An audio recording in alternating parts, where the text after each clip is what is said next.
Wonderful. Our official start. Welcome again to our live webinar dealing with the topic of child custody, child maintenance and divorce. Live Q&A part 2. Last week was part 1 where we dealt with quite a lot of questions regarding this specific topic. We have people viewing this video or this live video via Zoom. Those are people who have registered before in the last week to form part of this webinar.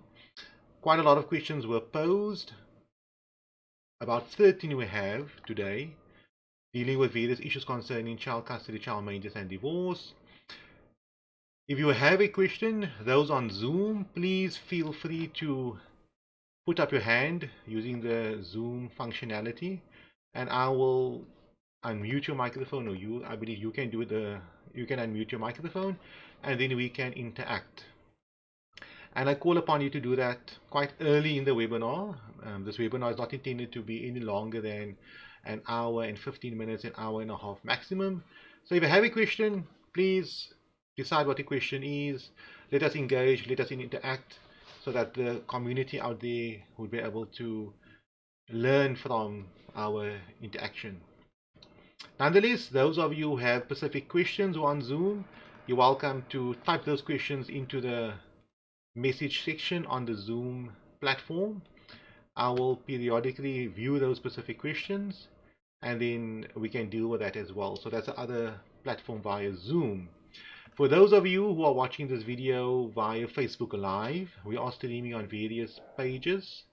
Please note that you are welcome to post questions on the Advocate Muhammad Abduroaf Facebook page. That is a specific page which I will be making use of, not our lawyer, the family consultancy page. I'm looking at the Advocate Muhammad Abduroaf Facebook page. I do apologize now. There is again still construction in this building, some drilling happening at, I do not know which floor it is. So intermittently you might hear funny sound. I do not have any power over that. And I hope you can be with me, and I'm being with them as well. Nonetheless, let us now begin with today's topic, and I'll be keeping an eye out on the various platforms. And please, on the Zoom, don't forget to put up your hand and unmute, and we can interact with each other. The person asked a question. I was unable to join last weekend Saturday. No, there's no problem with having been unable to join last weekend Saturday. There is a video that was uploaded onto our platforms, and a video should have been sent to you as well, so that is perfectly fine. Let us begin. Unfortunately, those on Zoom cannot see the questions on the screen. There seems to be a problem with streaming on the same PC and at the same time sharing that specific screen, but nonetheless we're on the same page and we'll be able to get past this very easily. Child custody, child maintenance and divorce. Why did we or me choose that specific topic? It's obviously holistic. It deals with various aspects regarding family law, child issues, etc. Child custody deals with care and contact. When can a parent have contact to a child? What's the circumstances? What's the law? What does the law say regarding that? Rights of fathers, rights of unmarried fathers, children born out of wedlock, and those things. Would contact be 50-50? 1 week with the mother, 1 week with the father? Can contact be suspended? Is that possible?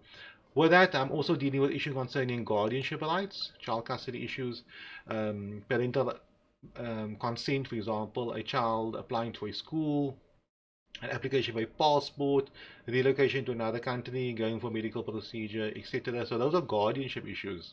Child maintenance, we all know what that is. Each parent has a legal obligation to support their child according to their means. Therefore, today's topic dealing with that as well. If you have any questions regarding that, feel free to pose it. And I see some questions are coming in via the Zoom platform. I will deal with that shortly. Great.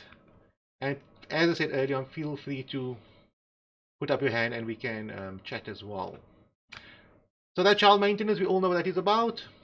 For example, the mother is not paying child maintenance to the father because the father is primary care, or the child is living with the father for 1 week and with the mother for another week. What does the law say regarding that specific arrangement? Could there be a maintenance order in place if there's 50-50 care and contact? Is it possible? Or does the law say that one parent should care for the child for their week and other parent should care for the child for their week, and we just split the schooling expenditure or the fixed expenditure like medical aid and so on? Nonetheless, those are hypothetical questions and there are answers to that. And those are the questions which I will not answer necessarily because it's not being posed. But if you have the question today, you're welcome to pose it. And then finally, divorce. Divorce, obviously, it applies to the adults, moms and dads. I'm not applying to specifically to moms and dads. I obviously will advise people who have no children and they would like to get divorced. What's the legal requirements to get divorced? What are the propriety consequences of divorce? For example, the money, the property aspects. What happens to the house? Who pays the bond afterwards? What if the parties can agree to what should happen to the house? What happens to pension funds?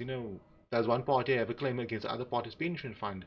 What are the various matrimonial property regimes? Income into property, which is a default, out of community property, which has two scenarios, with the application of the accrual regime and the other one without the application of the accrual regime. So obviously, those are interesting questions that people might want to ask and would like to find out answers to it because it applies to the specific scenarios, the specific situations. It might not apply to any other viewers today, but if you have an issue regarding that, please ask me and I would like to answer that for you. So before my Zoom chat becomes too full, let me first answer some of the questions that were posed to us whilst the parties were when they registered for this webinar. Please note you can register for our next webinar taking place next week on Saturday again. You can do that via the link www.abduroaf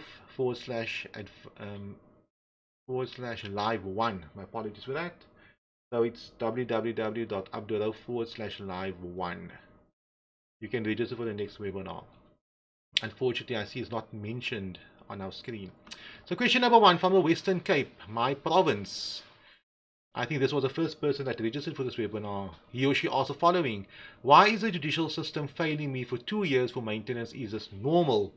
That is a typical question I receive a lot. Many people, they approach the maintenance court and they do not get the type of relief or the type of response from the maintenance court, which they would obviously want.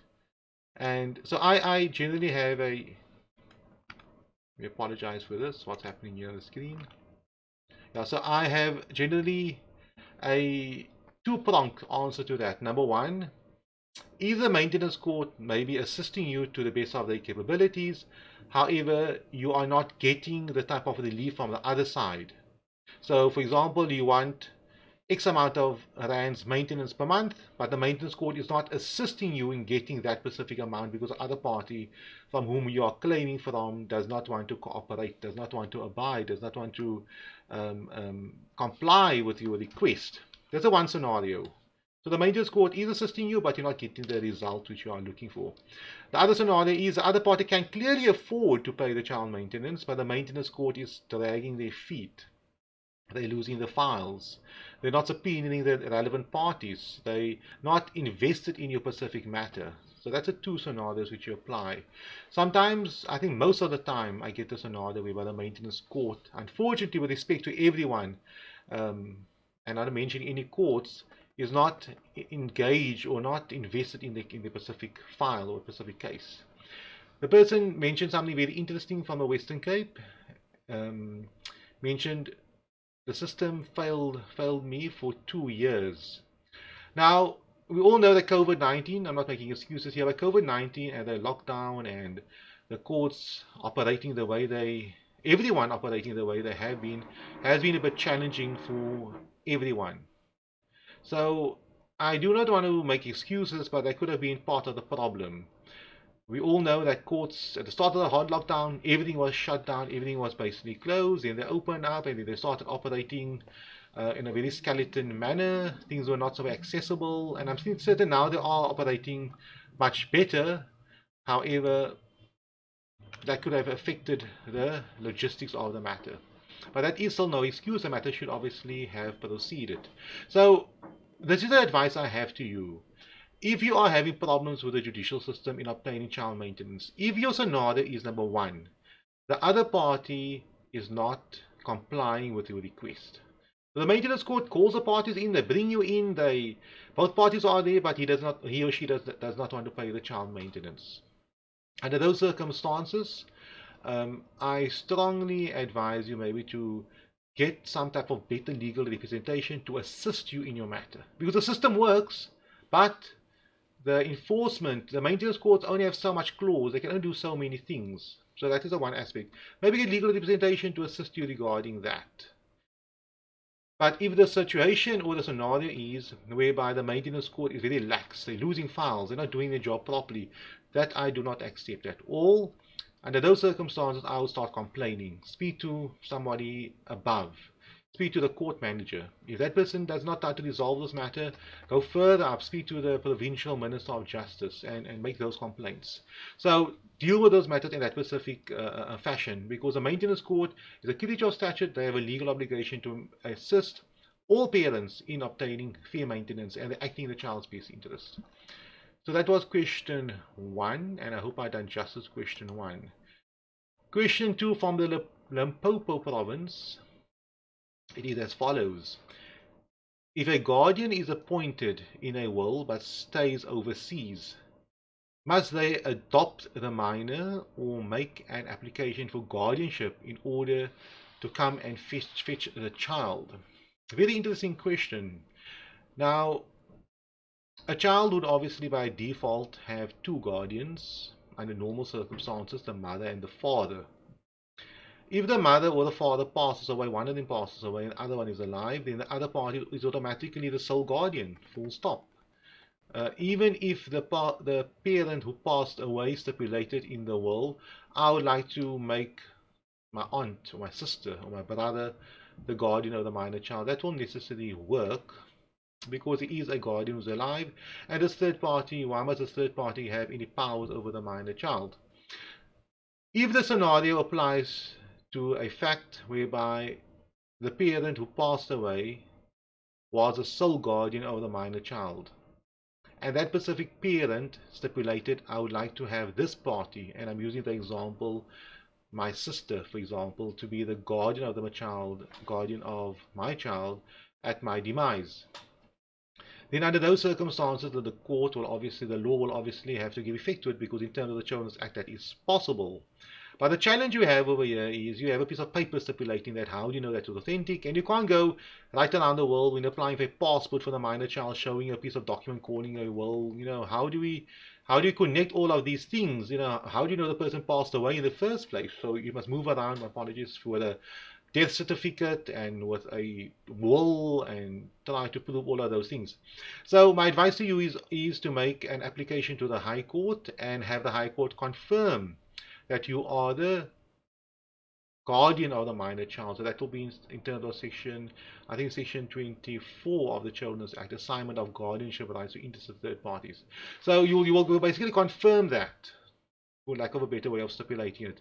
You'll leave with a court order, and that court order you can show to anyone right around the world. So if you are overseas and the child passed away, the parent passed away in South Africa, my advice to you is to get an attorney in South Africa to launch an application. You can stay where you are because the child is living here. Make the application, launch the application, obtain the court order. Nobody will oppose it. There's no interested parties other than you. And then that order can obviously be sent to you, or the attorney can use that order with some power of attorney to have the minor child sent to you overseas. So my advice to you is get an attorney on board. The matter is quite straightforward if the party that passed away is a sole guardian. Question number 3 is an international question from Maputo. Thank you, Maputo, for joining us on this platform. The question is as follows. If the father asks the minor children to reside with him for a certain date and agreed on the divorce settlement, what happens when the date comes and he doesn't take the children? Can I then keep the children? Now, that's a sad thing. And something which I've grappled, and I mentioned quite a lot in public, on various forums, on TV as well, that a Parent would be held accountable if he or she refuses the other party to have contact. And that's right, I agree with it. I'm so fully supportive of that. But the law does not cut two ways, in the sense of if one parent who is entitled to have contact, who should exercise contact to a minor child, decides not to have contact despite of a court order, basically nothing can happen to that specific party. That specific parent will not be held accountable for that from a legal point of view. A crime is not being committed. Although a crime would be committed if the mother, in my example here, refuses a father contact in terms of a court order. So yes, the answer is of course you must keep the child, because who must keep the children in the first place? The other party does not want to have contact or access to the minor child. If this does happen continuously, it happens a lot, then I would say approach the court to have the court order varied to avoid this scenario from happening in the future. The reason why I'm saying so is before the put it differently, the father is supposed to have contact with the minor child on the Easter weekend. You make plans for yourself, because you know on the Easter weekend, in terms of the court order, he will have the kids, and you might make plans to go away with a friend or on a holiday, or you're remarried with your spouse, etc. You booked a place for two people, and that's it. Easter weekend comes, the father decides, you know what, I now decide, no, and I do not feel for these kids. I want to go somewhere else. I want to go on my own holiday. Mom, WhatsApp her, say I'm not collecting the kids on this Easter weekend. They cause serious problems, because what happens now? Must the mother now cancel her plans with her friends or with her new spouse, etc., to go away on the Easter weekend as well? Must they now spend more money to bring these kids with them? How devastating is it for these kids as well? So under those circumstances, if it happens because of a very good reason, there's a death in the family, there are certain serious issues that happen, of course, we're all human, it's reasonable, I understand that. However, if the party, he or her, was vindictive or unreasonable, vexatious, and so on, under those circumstances, I would definitely approach the court and have the court order varied to be workable, more workable under the circumstances. I think that would be most probably make more sense. So I hope that answered the question for Maputo, question number 3. Let's move on to the Northwest, question number 4. Let me quickly have a look at our other panels, other questions. Great, our chat is filling up a lot. Please, okay, yeah, I see we have a question. Somebody put up their hand. Let me deal with that quickly. The person who put up their hand, you're welcome to unmute your microphone and start speaking. And let's take it from there. Good day. Thank you for this opportunity. Can you hear me? You're welcome. Yes, I can hear you. Please go ahead. It touches on something that you have begun answering already, so you can tell me if I need to park that and you wish to continue. You were talking about the maintenance. I was the person who submitted that question about the maintenance dragging on. It's actually a combination. You said 2 prongs, and my experience is actually a combination of both. So I've got an ex-spouse who earns more than double my salary. He's being a high school principal, my being a part-time lecturer. But I'm finding that he's been not very uncooperative. So for instance, I opened the matter 2019 in the Weinberg court. The first date, the January 2020, he didn't appear. Then they served a subpoena and then only appeared in February.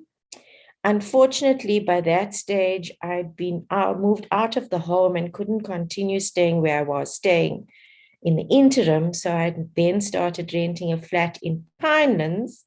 Because of this shift, the magistrate was just frank about it, that no interim maintenance, she's not hearing anything. This doesn't fall under that jurisdiction. Transfer the file to Cape Town. So the file gets transferred to Cape Town, February 2020. I hear absolutely nothing. Of course, then lockdown hits. And I go back and forth and back and forth. I've appointed probably my third attorney by that time and had a consultation with attorney and her advocate. I am out of funds. I am broke beyond what you can possibly even imagine. I am dependent on the good grace and mercy of friends and family to help me support my children and live at the moment. I have made this clear to the court. I've proven it with my bank statements and photos and everything. But what then happened was the Cape Town court lost the file, lost in inverted commas. And that dragged back and forth until when the lockdown levels reached a lower level, I then began complaining about it and nagging until I received, through a friend of mine, an email for Ashika Singh, I think it is. I think she's the head of whatever justice and in the Western Cape. So I emailed her. Then suddenly I got a response and I had movement and people were running around to find the file. But because I had now complained when I went back to the Cape Town court, of course, I was viewed in a very different manner. People were very offended by me having reported and complained and stuff.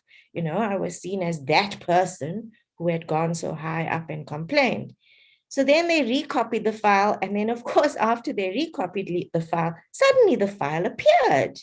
It was then found. Nevertheless, they made me open a brand new application, which application I then began in August 2020. Both appeared to the clerk in September 2020. Given a date, we go and then the man's, so of course we told what documents to bring forth, fill in, bring our files. I produced my file 1 week before the pre-trial. My ex-husband, who note is a high school principal, tells the clerk over the phone, oh, because he doesn't pitch, he doesn't produce his file. Oh, I'm sorry, I didn't know. I thought I should just bring the file with me when I come to court next week. So the man explains, and the clerk says to me, oh, ma'am, he sounds very confused. I said, no, sir, he can't be confused. He's a high school principal. How is he managing a whole school and yet be confused? You gave us both the same sheets of what documents to provide. So then he doesn't come. Then in frustration, my mother draws her last bits of money and says, look, my child, get a lawyer. No matter what, we have to sort this out. You need money for my grandchildren. You can't continue living like this. So I get a lawyer. Then when I go in November 2020, the magistrate says, oh, sir, well, since she has a lawyer now, would you like a lawyer? So, of course, he ums and ahs, and there's death, and there's COVID, and there's all sorts of things. And he has a cousin who's an advocate, and we have to listen to this whole story. And he's very busy because he's a school principal. And this is where the narcissistic element comes through, because every person he meets, he has to tell that he is a school principal, and he's just so busy, and it's matric exams. So then in December, they meet. I didn't have to be present. This was merely to put his attorney on record. Then he's supposed to submit certain documents to my attorney by mid-December because, of course, he was too busy with the matric exams. I don't know if he was writing them or what. He only submits these documents by the end of December 2020. Come the new date, which is only the February 2021, we then appear, his lawyer is not there. Oh, what has happened? No, his lawyer is withdrawn because he hasn't paid the lawyer anything. So we now proceed. Then there was another date. The magistrate wasn't there. There was a different magistrate. I must say he's probably the only one I've met in the 5 years that I've been busy with this, who tried to be helpful and say, look, I'm not interested in your issues with each other. It's about the children. Try and come to an arrangement. The lawyer I had at the time tried high and low. The man is unwilling. He is still holding on to the marital home, which is an 8-bedroom house, refusing to sell it. And by the way, charging me monthly for a room. He was even earning income off that house because he had tenants there. And he just point blank tells the magistrates, oh, I'm sorry, I can't afford it. I can't afford it. And they just fall for this. My lawyer said, are you telling me you choose to maintain an 8-bedroom house, but you can't afford to pay maintenance for your 2 children? Yes, no, I can't. Oh, shit. He puts his hand on his heart and gives a whole dramatic performance. Then, of course, it's back and forth dates and things get postponed. And then he wants more information on this and more information on that. He's wanted printouts of the children's accounts which don't even exist. I've gone to the banks to get letters from the bank declaring that this is the only account in the child's name. And then our most recent, and then of course there was one date in April where he just didn't appear. Now, surely that was contempt. He doesn't appear. They don't do anything about it. And then he submits a medical certificate which shows that the time he went to the doctor was only that evening of the day that he was supposed to be in court, which to me was a bit suspicious. But the magistrate doesn't say anything about it. The clerk doesn't say anything about it. We enter the next date when the trial only began. This is from 2019, only began in April 2021.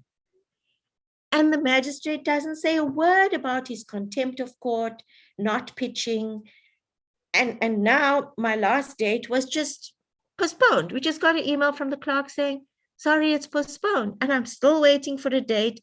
And in the meantime, I'm living off buying waste in the shops and people's kind donations like a charity case.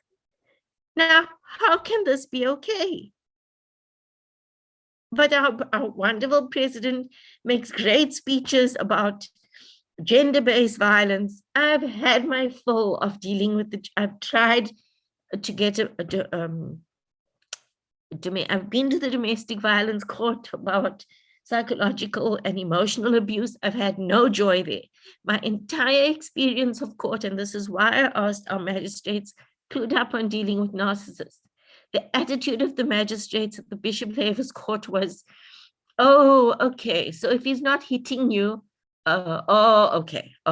So he's not hitting you. So the only kind of abuse taken seriously seems to be physical.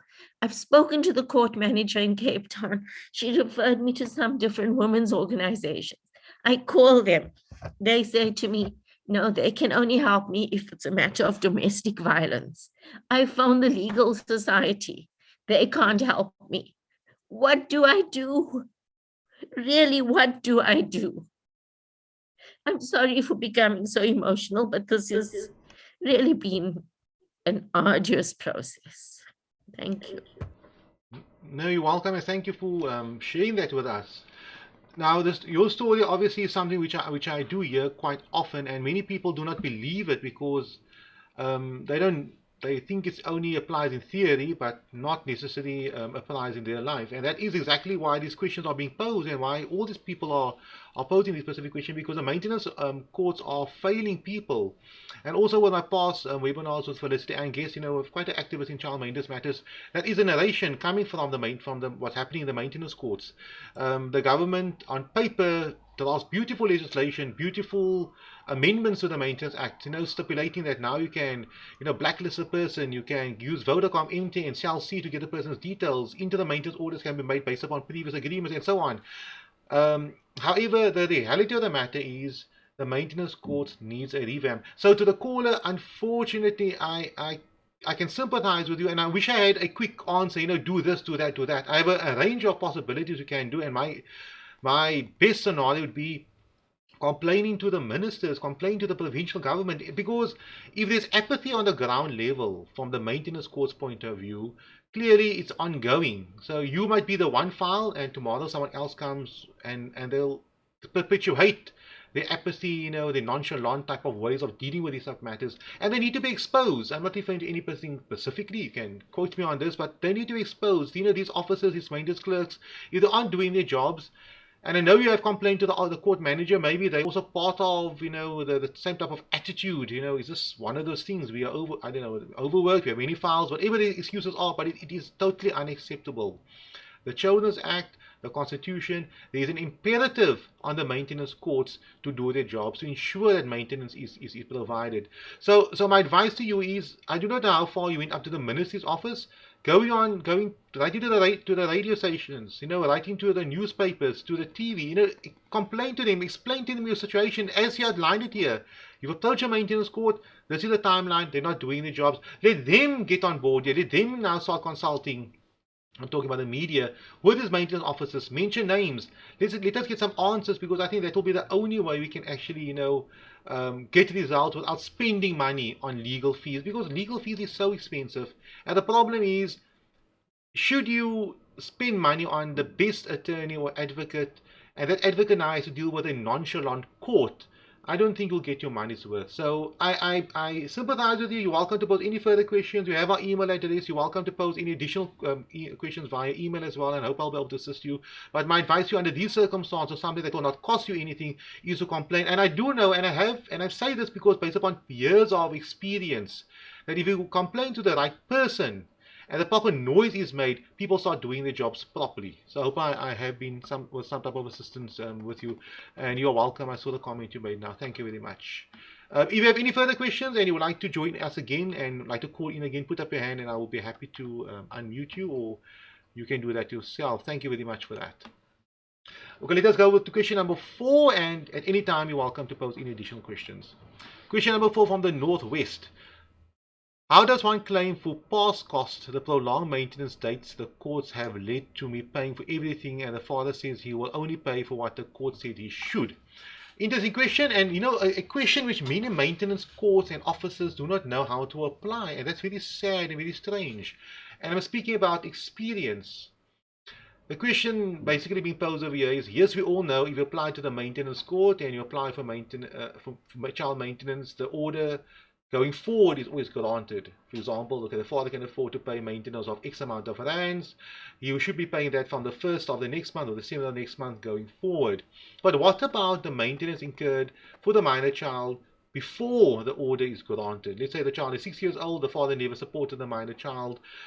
What happens to that? Now, in terms of the Maintenance Act, you are allowed to claim for that amount. It's not a real maintenance because there's no order that has been made, but it's cost incurred for the minor child. You're also allowed to claim for birthing expenditure for the minor child as well, despite the child now being 6 years old. It is possible. So I implore to everyone, if you are applying for child maintenance, ensure that in your application form, stipulate, I would like to have the following moving forward. Of course, the court must still inquire and determine whether or not it's reasonable, but I'm also claiming for child maintenance since the birth of the child, the birthing expenditure up until now. It's very important that you do that. Come with a figure. Nobody will know for exactly how much it will cost because you didn't keep receipts. But obviously the child maybe went to creche, the child needed to eat. So you can come with some type of a figure. So the child costs, for example, X amount of thousands of rands per month, whatever it is. Maybe work it down. Obviously there was inflation, things cost a bit cheaper at that time. So please look into that. The Maintenance Act is clear on that. On the application form, it deals with that as well. So I hope that answers the question from the Northwest. Question number 5. How does an unmarried single parent get a passport for a 6-year-old child? The father cannot be found and the child is solely raised by the mother. Now, that is one of the questions which I deal with in webinars a lot, and a question which I get posed to a lot, and something which I on a regular basis appear for clients in court for. In terms of the Children's Act, both guardians of the minor child should consent for the minor child to be given or issued a passport. So that's the law. So the mother might go to the go to the Department of Home Affairs. The mother will go there and say, I would like to apply for a passport for my minor child. Here's a birth certificate. I do not know where the father is. They will say, no, that's maybe you're lying. I'm not saying they say that. Maybe the father is around, but you want to leave with the child overseas without the father's consent. And the law says both guardians' consent is required. And they will persist that we will not provide you with the passport unless the father is present to give consent. I presume some departments might not follow that. I do not know, but that's a general trend which I've been experiencing over the last few years. I've had clients who had a scenario where they could not have found the father 5 years ago, 6 years ago, and the Department of Home Affairs then have issued a passport without the father's consent, but then they come see me 5 years later because the passport expired. And I ask a question, they say no. That time it wasn't a problem, but now it is a problem. So it seems to me the Department of Home Affairs is causing that, are requesting or demanding that we will not provide a minor child with a passport unless both parents are present to give consent, unless a court orders otherwise. Either divorce order will stipulate that the mother's consent is only required, or the children's court might make an order in that regard, or the High Court will make an order in that regard. Regarding matters concerning passports, I would advise you to approach a High Court for such an order. The High Court will obviously not only deal with the issue concerning a passport, I'm referring to the specific questionnaire now on the screen. The High Court won't only, or your application should not only be for the dispensing of the father's consent for a passport, your application should deal with various guardianship rights as well. For example, you do not require the father's consent for the child to be enrolled into a school, for the child maybe to relocate, whatever the case may be, because you have a specific problem here. The father is missing in the child's life. So, under those circumstances, go to the court for an holistic view order dealing specifically with how can the court resolve issues going forward because the father is missing. Tomorrow you have to enroll the child into high school. The schools are saying no, we require the father's consent. We're easy. Then you'll have to move from high school to high school until you find there's one high school who is sympathetic with you and willing to enroll your child without the father's consent. So if you are, the specific questioner, going to approach a high court to dispense with the father's consent for the application for a passport because the father is now missing, you can't find the father, ask also that the father's guardianship right be disposed of completely regarding the minor child. Because you can't find the father, unfortunately, you'll have to make an application for substituted service, meaning you'll have to serve or notify the father regarding your application via the government gazette or the local newspapers and so on, depending upon the court. So I hope I answered that specific question to you. Just be smart on what you're asking for the court. Ask for a bit more than less. Question number 6 from the Western Cape, and here all the questions are from the Western Cape. I have been trying to get a divorce court date for 3 years. What is the delay? Okay, my quick answer could be possibly COVID-19. I do not know which court it is the High Court or the divorce court, the magistrate's court. That could be an issue. I also do not know how far the divorce proceedings are. Have the various internal aspects of the divorce been resolved, for example, discovery of documentation, pretrial conferences, and so on. The case management part of it has that been resolved. But once all that have been resolved, then the court date should be quite a few months, but it shouldn't be more than a year, depending upon the court. So, if you are legally represented, many times, and that's come to my desk, and I'm not saying it happens in practice, it's the norm out there, but when complaints come to me, obviously, it's because there are problems. The attorneys do not communicate with the clients. They do not advise the clients what is happening in the specific case. So speak to your attorney. If you do not have an attorney found out by the court, what is happening, what is the delay, and let that delay specifically resolve the matter. Because, for example, sometimes the courts are efficient, but the parties themselves are not completing their specific role. For example, discovery of documentation.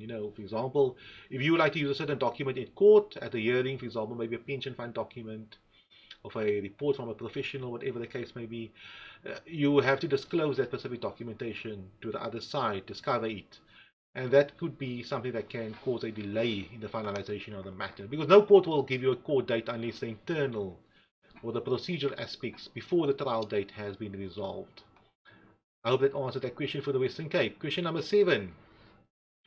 Why does the father get away with not paying maintenance? He buys new cars and wears flashy clothes. This is unfair. Of course it's unfair. I mean, how can someone who is obviously living a reasonably good life here buy new cars, wear flashy clothing, not pay child maintenance? I cannot take this a bit further, but then you should apply to the maintenance court as soon as possible and start doing your thing, enforce your rights to child maintenance for the minor child. as the person who called in early on mentioned, there are certain problems she has experienced, and obviously the father in her specific scenario was one of those deadbeat fathers who does just not want to pay, or there's a principal of a school. My advice to you is go to the maintenance court, do what you can. If that doesn't work, climb up the ladder, but don't fight until you obtain child maintenance. I know it's sometimes difficult, and but all that I can say is don't give up. Question number 8. Why does the law only take the side of the mother? Very interesting question. I sometimes, when I represent mothers, they ask me the question, why does the law only take the side of the fathers? So it depends what side of the fence you're on. Where's the wind blowing? Is the wind blowing in favor of you? Is it filling up your sails, or is the wind blowing in favor of the other party, filling up their sails? So it depends what side of the fence you're on. My experiences are, when the courts do find in favor of the mother, it will generally be in a child contact or care and custody matter when the child is quite young and the child is in the primary care of the mother, and the court is convinced obviously the child would be best cared for by the mother. So there's a bit more of a preference for the child to be with the mother based upon the age and who's caring for the child. As the child gets older, the preference starts going away, and we focus more on what's best for the minor child, not necessarily gender based upon the gender, but more holistically speaking. But the law, the courts should always apply what's best in the child's, what is in the child's best interest. Sorry about that. If it's a child maintenance matter, I do not see any reason to argue that the courts find in favor of the mother. I would say it all depends upon the mathematics of the case. Of course, if the father is super wealthy and the mother is not so wealthy, not doing too well, then obviously the mother's case becomes a bit easier. And the father who has the money might not be happy with that. Question number 9. Can I change my marriage to A and C? Interesting topic. Okay, this applies more, not to divorce, more to marriage, but it does form part of our theme. Now, A and C means anti-nuptial contract, meaning the two scenarios out of community property with the accrual system, and the other scenario out of community property without the accrual system. We all know what the accrual system means. It's basically benefiting from the other party's growth of the estate. I'll give you a quick example. If the parties are married out of community property, meaning that during the marriage, whatever belongs to you, what belongs to him belongs to him. So they are two separate estates. And if you are married without the accrual system, meaning at divorce or at death, that remains the case. What belongs to you belongs to you, what belongs to him belongs to him. If you are married out of community property with the accrual regime applicable, obviously you would have entered into an anti-nuptial contract stipulating that. And during the marriage, what belongs to you belongs to you, what belongs to the other party belongs to the other party. People can't come and take money from you because your spouse owes them money. However, at death or divorce, that's where it kicks in. If you are married with a accrual regime, you would have a claim against your spouse for basically the growth of his or her estate during the marriage.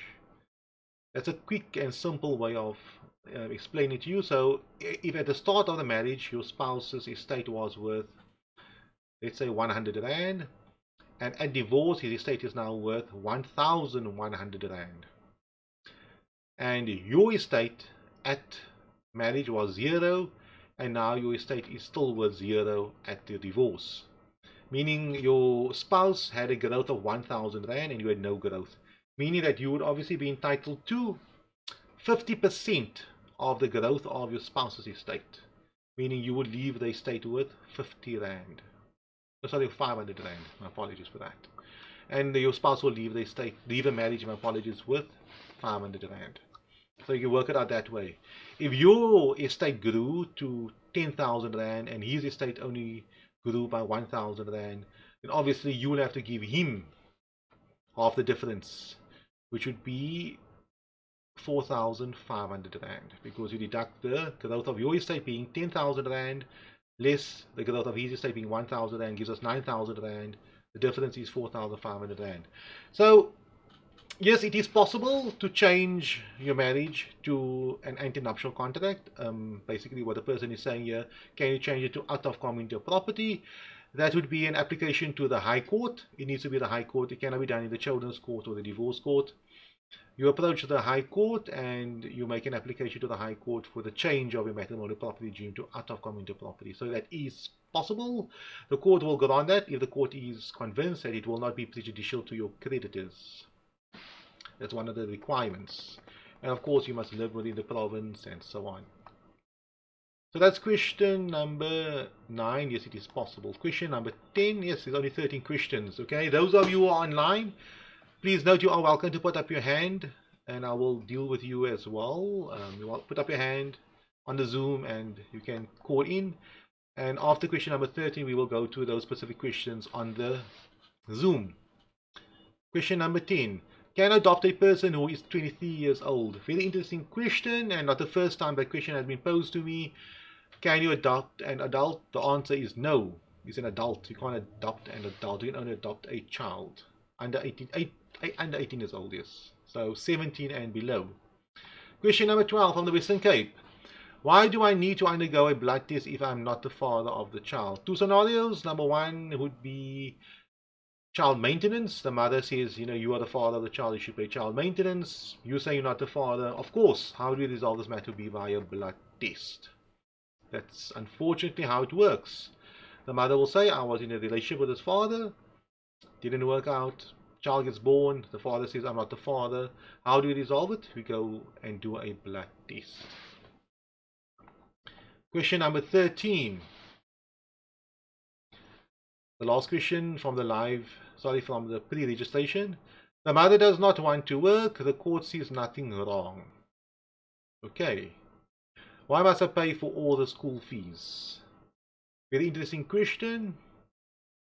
It's obviously a question regarding the courts. The courts should obviously be fair. The court should not prejudice one parent above the other parent.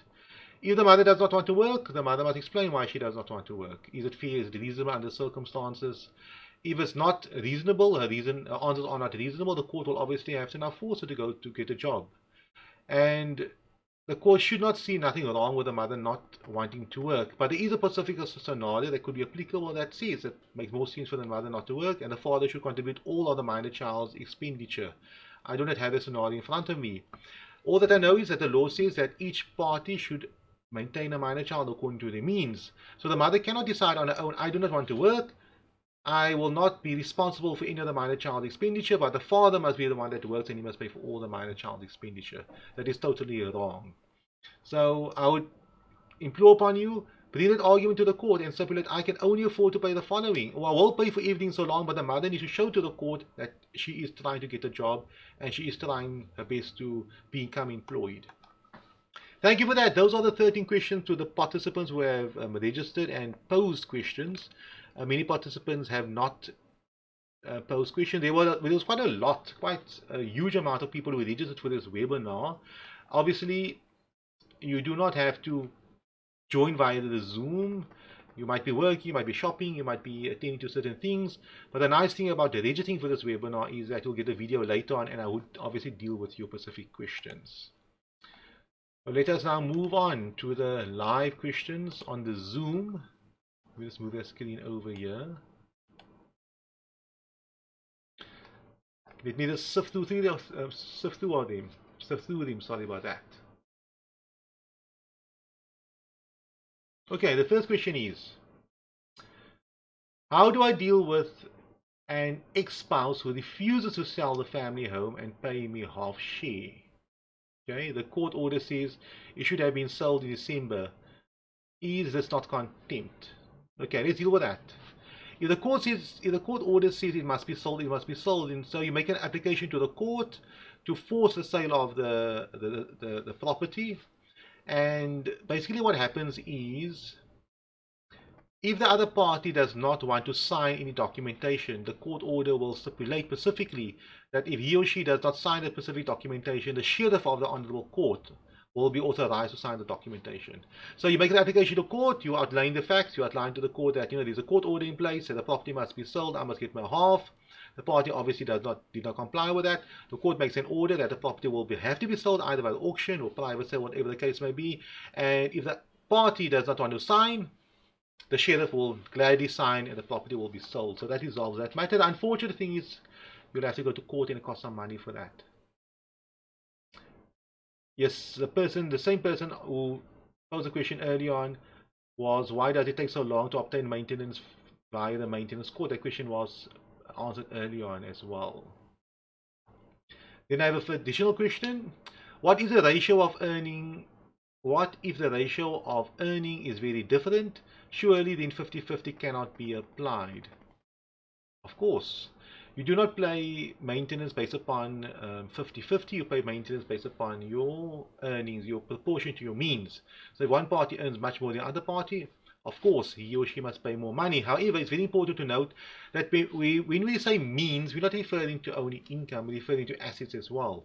So it is possible for somebody who earns very little money, let's say 10% of what the other party earns, but he or she owns property. I'll give you a practical example. Let us say the father earns 50,000 rand per month and he owns no property. The mother earns 10,000 rand per month, but she owns property worth millions, let's say 50 million rand worth. Now, her income is less, is 10,000, and her father's income is 50,000, but she owns property worth 50 million. I'm upping the figures here. Clearly, she should be paying a greater amount of maintenance towards a minor child as opposed to the father, although her salary is less or her income is less. She might have to be paying 90% of the income based upon her asset value worth 50 million. Next question on the live Zoom. How does a single unmarried mom apply for a passport if there is no contact with the father? I think I've answered that question early on. You'll have to make an application to the court. And the court, because if you can't find the father, then obviously you have to get the court's consent to serve him via the newspaper, whatever the case may be. And then you approach the court and the court will obviously grant you consent. But as I mentioned early on, the best thing to do is to get a holistic order whereby you will never require this person's consent again going forward. Making an application for substituted service, meaning service via the newspaper, it can be very expensive. So try your best to find the whereabouts of the father. Getting a tracing agent, some of them do not charge if they don't find the person. It should not be that hard. Speak to his family and so on. Next question, somebody that partook in last week's webinar, welcome back again. As I mentioned last week, I am busy waiting for the report from the family advocate. My ex-husband seems to be very confident that he will be granted primary residency of our son. He has created a fake Facebook profile and stalking my page. Makes it seem like I'm promiscuous, and based on my social life, says he will be granted residence.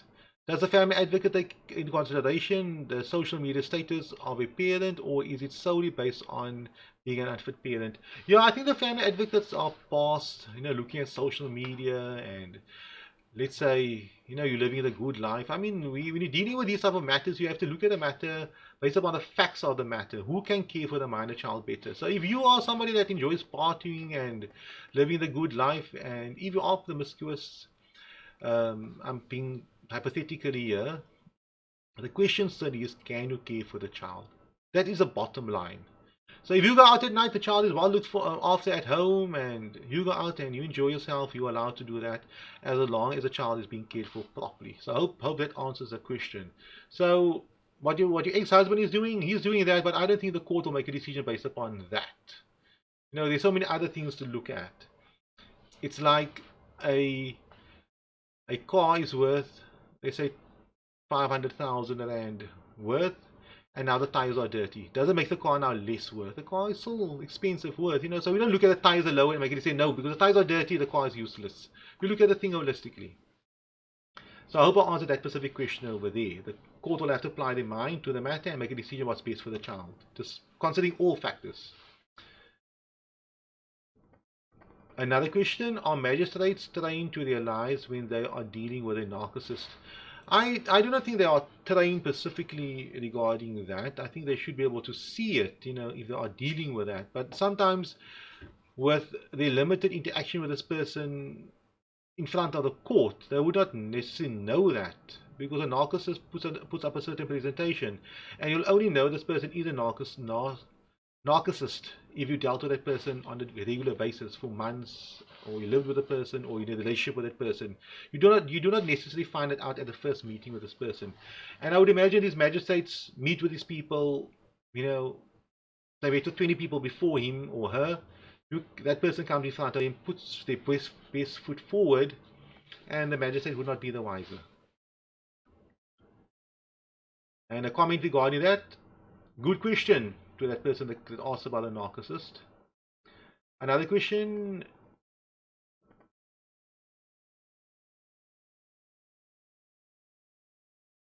Oh yes, another person commented over here and says, "You are welcome to join me in contacting the media." So ladies and gentlemen, those are all the questions that have been posed today. I see no questions on the Facebook Live. Any of my Zoom participants, if you have any questions, you're welcome to pose it now. We are now entering into exactly 1 hour. That's a good time to end this webinar. But if there are any questions, you are welcome to pose it. You're welcome to put up your hand. If I have not dealt with any of your specific questions, please feel free to put up your hand and I will deal with that. Okay, I see the hand up here. You're welcome to unmute your microphone, the person whose hand is up. Thank you. I hesitated just in case someone else would like an opportunity because I did have one earlier. I take note of what you've said about pursuing further and going to the media, etc. And I've jotted down a few ideas of places. It's not the first time that I've heard this. And I tell you what's been holding me back is the fear of obviously retaliation from the narcissist. And because he would be crazy enough, even if he has no money, he would take a loan out just to sue me for defamation or whatever the case may be. So should I be concerned about going to the media, or should I refrain from naming his name? How would you advise to go about pushing the matter forward publicly and yet being safe enough? Because I clearly can't afford to defend myself. No, that's fine. I understand where you're going to. I think, if you'll be laying a complaint against the maintenance officers, and you'll be laying the complaint to them formally, number one, and you'll be most probably informing the media as well that I have a problem with the maintenance courts, with the maintenance system. So they might not necessarily be interested in your specific facts. They will obviously not mention the minor child's name. They won't mention certain parties' details. They shouldn't do that. But you are now making it public to the maintenance to the media that the maintenance courts are acting inefficiently. Maybe not only it does not apply to your specific case, it applies to various other cases as well. So that would be the angle regarding that. Your angle will not necessarily be I'm exposing my facts, my specific case to the maintenance court or to the media. Sorry, to the media. Okay. I'm exposing the issue that I have with them not assisting me. Are you with me on that? The general issue, I get that, and I would be able to do that. However, when going back to the maintenance court, because my issue is as yet unresolved, does that not mean that I would now have jeopardized my own application? Wouldn't they hold that against me? I do not think so. I would say you would fall more of a. It depends on your complaint. You are complaining to the media that the maintenance courts are inefficiently dealing with my matter because I have climbed the ladder. I have gone further up. I have complained to the court manager. They have not assisted me. I've laid a formal complaint. I've laid a formal complaint to the local government. Minister, provincial minister of justice, dealing with the issues I have with the maintenance court. And I'm still nowhere where this is concerned. Therefore, I'm informing the media about the problems I have with the maintenance court. Are you with me where that is concerned? So, but I would advise you strongly Yes. first maybe follow those specific avenues Okay. formally doing it and advising them, if that you do not assist me, I will have no alternative but to expose the improper functionings of the maintenance court, because this is now my time frame which I have. And as I mentioned earlier on, when you move now to from Wynberg to Pinelands falling under Cape Town, they should have expedited your file, because they should have, if they could not have granted you with a interim maintenance order in Wynberg because you now moved, they should have ensured that the file is as quickly as possible that goes down to Cape Town Court with notes in place stipulating we do not have jurisdiction. Please assist this lady as soon as possible. So if you look at the Maintenance Act and look at the regulations and look at the Constitution and the Children's Act and all these specific laws, the case laws applicable, you would think that anybody going to the maintenance court, they will act as an ER, as an emergency room, working as quick as possible to assist you. That is the theme that comes out of the law and the legislation. But the reality is, when you go there with a child that's hungry, people not being fed, people do not having money, although the other party has money to pay, they don't treat it as an emergency. They treat it as another file which we'll deal with in due course. And that's a flavor which needs to be presented to the public, telling them that despite the maintenance courts and the law coming across that the maintenance courts are there to assist you. Yes, and they do assist many people. Don't get me wrong. I'll be honest with you. I have to be fair. But my case over here, they have not dealt with it in a very fair fashion, and I would like to complete. So I've followed all possible remedies I could have followed internally. They still didn't assist me. I have no other alternative but to expose the maintenance system. Okay. Okay. Thank you. You're welcome. You're welcome for that. So, unless there's anybody else who's putting up their hands, I think we are basically done for today. And I would like to thank each one of you for posing those questions, all those 13 questions. For those of you who have registered for this webinar, there is a webinar next week and Saturday again. It will most probably be again at 11:30. Please register for that as well. And I like this interaction, and that's the only way we can all this benefit and learn from each other. So, and those of you who have came on the voice, unmuted the microphone, thank you very much for that. And those of you who pose question as well live via Zoom. I hope you have a lovely day. Saturday, it's now 12:33. I hope you have a wonderful weekend going ahead, and I hope to see you online next week and soon again. Thank you very much.